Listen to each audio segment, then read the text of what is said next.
नमस्ते.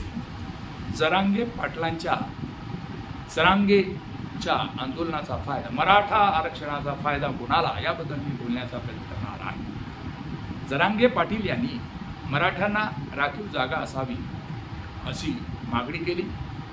प्रथम ते स्वतंत्र आरक्षण मराठ्यांना असावं अशा भूमिकेचे होतं आणि नंतर त्यांनी ओबीसीमधून मराठा समाजाला राखीव जागाची मागणी केली आणि त्यामुळे मंत्री छगन भुजबळ यांनी याबद्दल आक्षेप घेतला आणि मंत्रिमंडळात देखील त्यांनी विरोध दर्शवला की ओबीसीमध्ये जर मराठा समाजाला तर ओबीसीच्या जागा मराठा समाज हा काबीज करेल आणि मराठा समाज सत्तेमध्ये आहे आणि त्या दृष्टीनं भुजबळ यांनी जरांगेच्या आंदोलनाला मराठ्यांना विरोध केला आणि त्याचा फटका हा जरूर ओबीसीना बसलेला आहे. भुजबळ लोकसभेच्या रिंगणातून बाहेर पडलेले आहेत.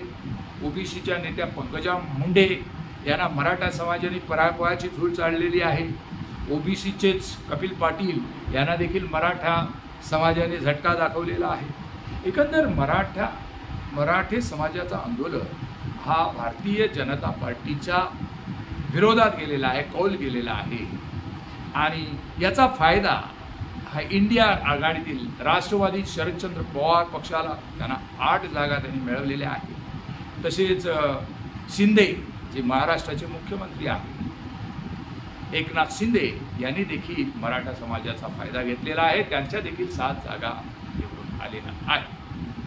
म्हणून एकंदर मराठा समाजाचा झटका हा बीजेपीच्या विशेष करून ओबीसी नेतृत्वाला बसलेला आहे. तसेच प्रकाश आंबेडकरांना देखील याचा फटका बसलेला आहे. त्यांच्या वंचित आघाडीला देखील फटका बसलेला आहे. प्रकाश आंबेडकरांना असं वाटलं की मराठा समाज त्यांच्या बाजूला राहील, पण तसं देखील झालेलं नाही की 2 मराठा समाजाच्या अकोला मतदारसंघामध्ये मराठा समाजाने त्यांना मतदान केलं नाही. तसंच मुस्लिम समाजाने देखील मतदान केलं नाही की मुस्लिम समाजाने जो उमेदवार भारतीय जनता पार्टीला पराभूत करेल त्यालाच त्यांनी मतदान केलं. त्यामुळं जरांगे पाटलांचा मराठा राखीव जागाचा फटका हा प्रकाश आंबेडकरांच्या वंचितला बसला. तसेच भारतीय जनता पार्टीतील ओबीसी नेतृत्वाला बसलेला आहे.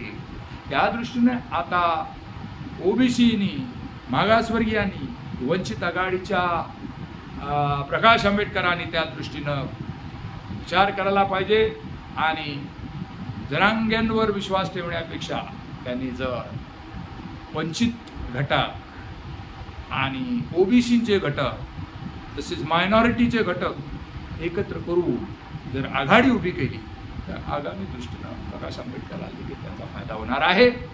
त्यामुळं जरांगेंच्या मराठा राखीव जागेचा फटका कोणाला हा जर प्रश्न निर्माण झाला तर त्याचा सरळ हा मराठा ओबीसीना आणि मागासवर्गीय समाजाला झालेला आहे.